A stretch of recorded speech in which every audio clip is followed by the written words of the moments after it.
kata, kemudian kalimat. Nah, jadi posisinya berbeda. Jadi kalau kalimat dalam bahasa Arab, nah itu artinya kata itu. Tapi kalau kalimat dalam bahasa Indonesia itu artinya jumlah dalam bahasa Arab. Kalau harfun itu adalah huruf-huruf yang dimana huruf tersebut ketika digabungkan bisa memiliki arti. Kemudian kata ini, kalimat ini gabungan dari huruf-huruf. Kalimat gabungan dari huruf-huruf yang memiliki arti. Nah, jadi kalau gabungan huruf memiliki arti maka disebut dengan kalimat. Kalau digabungkan tetapi tidak memiliki arti maka itu tidak disebut dengan kalimat. Seperti tadi contohnya alif lam mim, yasin dan yang lainnya.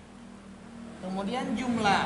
Nah, kalau jumlah ini berarti gabungan dari kalimat-kalimat.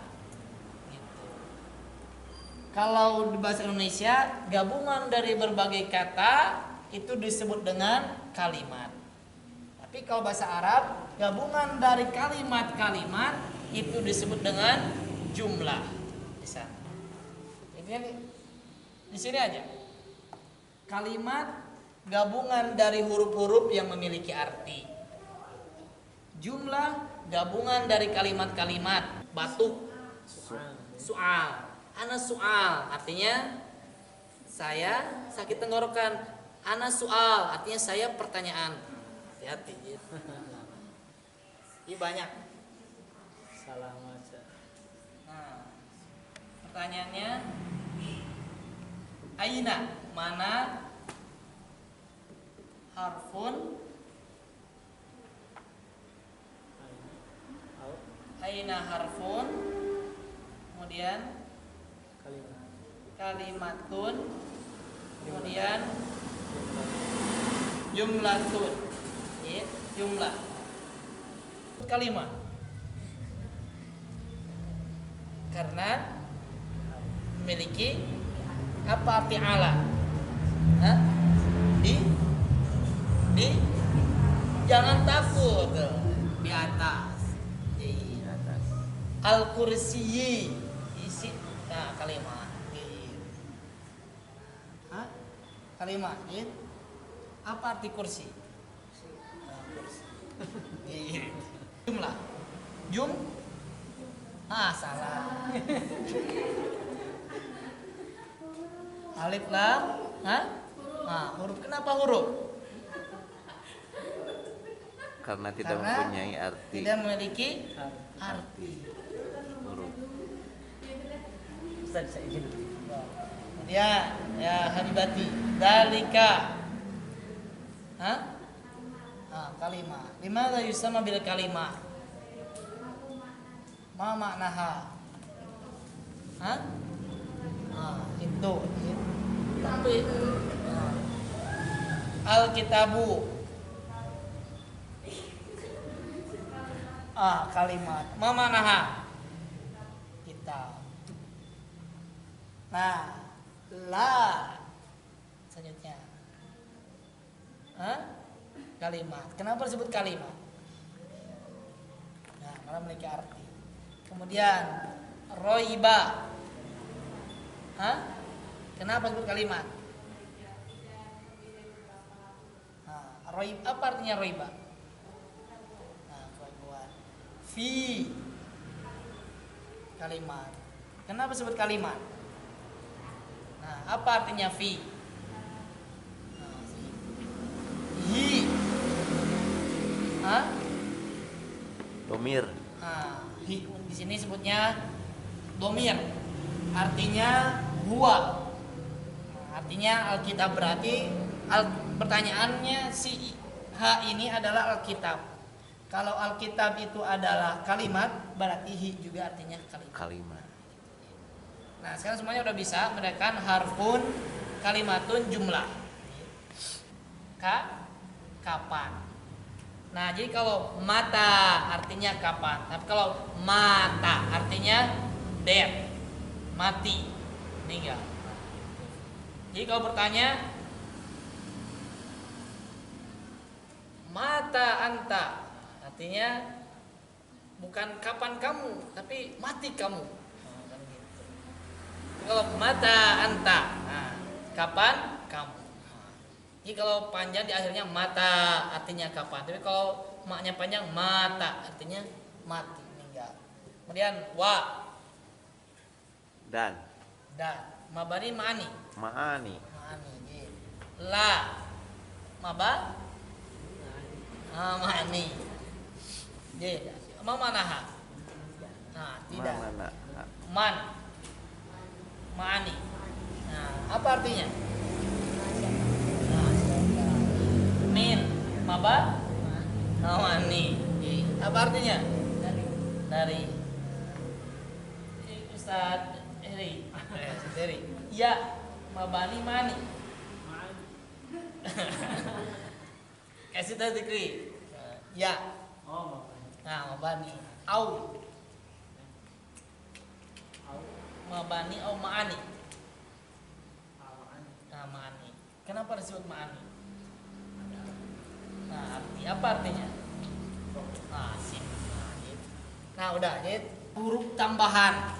Nah, jadi bukan cuma sekedar tambahan, tetapi ada di balik semua itu. Ada rahasia di balik semua itu. Seperti kata Bismillahirrahmanirrahim. Nah, itu kan harusnya Bismillahirrahmanirrahim. Tapi kenapa harus didahului dengan bi? Bi. Dan di sana bi itu memiliki arti. Nah, ini dari segi itunya doang arti, tapi ada arti yang sesungguhnya. Nah, Bismillahirrahmanirrahim. Nah, kenapa didahului dengan bi? Nah, bi tersebut lil ilso. Jadi maksudnya, jadi segala kebaikan itu tidak akan sampai kecuali hanya dengan mengucapkan nama Allah Subhanahu wa taala. Bi di sana itu mewajibkan semua kebaikan itu harus dengan menggunakan nama Allah. Makanya dalam hadis kullu dzibalin la yubda bil basmalah nah aktor. Semua amal di muka bumi ini ketika tidak didahului dengan bismillah aktor, maka akan terputus keberkahannya di sana. Itu mengapa melakukan dengan menggunakan bi. Bismillahirrahmanirrahim. Nah, di sana aja menunjukkan bahwasannya jadi setiap kebaikan itu akan selalu berkaitan dengan Allah Subhanahu wa taala dan harus dikaitkan dengan Allah Subhanahu wa taala. Kenapa? Nah, karena Allah memiliki sifat Ar-Rahman, Ar-Rahim, Maha Pengasih dan Penyayang. Dan itu menunjukkan juga bahwasannya nama Ar-Rahman, Ar-Rahim itu musok.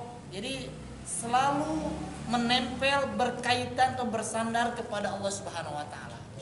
Gak boleh kita namain seseorang Ar-Rahman, Ar-Rahim, gak boleh. Karena itu merupakan nama Allah Subhanahu wa taala. Ya bisa. Atau seseorang pakai nama siapa namanya? Allah, nah, gak boleh. Kecuali dinisbatkan nama Abdun.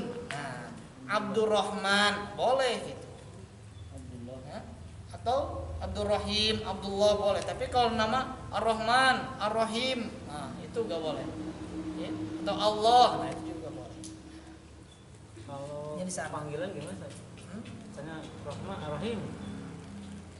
Nah, kalau panggilan, kalau dalam akidah kembali kepada i'tiqad munada, kepada i'tiqad orang yang dipanggil tersebut dan orang yang memanggil. Gitu. Ini orang memanggil itu maksudnya menuhankan atau tidak? Gitu. Nah, di sana. Tetapi yang lebih baik, gitu, jangan menggunakan kata tersebut, tapi ditambah sebelumnya. Kadang-kadang kan ini panggilan him gitu. Abdurrahim misalkan. Abdurrahim Misalnya. Nah, namanya Abdurrahim. Panggilannya him. Misalnya manggil. Kalau him kan nggak ada artinya. Artinya, Tapi Seperti kalau bilang Ar-Rahim, Ar-Rahim. Nah, kalau ulama itu Apa khusus pakai alif lam aja atau misalnya alif lam. Karena alif lam itu sebutnya lil ma'rifah. Nah, lil ma'rifah itu untuk sesuatu yang diketahui. Jadi itu pengkhususan. Jadi kalau kita berkata di sini misal, saya mau bertemu dengan An-Naib. Nah, sebenarnya gitu. Atau saya ingin bertemu dengan Al-Ustad. Kalau Nasul Haq, kalau dikatakan Al-Ustad itu pasti Ustad Dadan. Tapi kalau saya bertemu dengan Ustad, nah itu berarti umum. Bisa saja bukan Ustad Dadan. Intinya Allah, Allah. Tapi dengan kata Hizbullah. Apa dengan alif lam.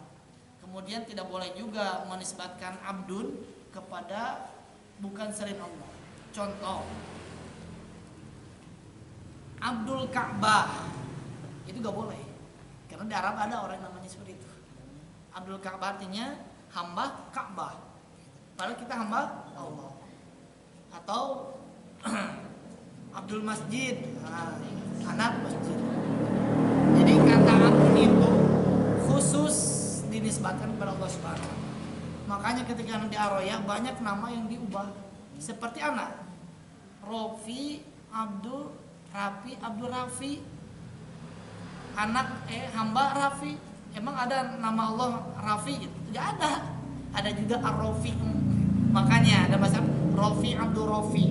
Bukan Rafi Abdul Rafi. Kenapa? Karena hukumnya berbeda. Tidak boleh. Harus diganti. Tapi kalau di Indonesia kebanyakan gak paham tentang itu, jadi it's okay why. Nah, tapi kalau kita udah paham, nah, intinya jangan menisbatkan nama Abdun kepada bukan selain Allah Subhanahu wa taala. Abdul Jidar misalnya, hamba dinding. Abdul Misbah, hamba lampu. Nah, ini bisa. Ini semua alhamdulillah.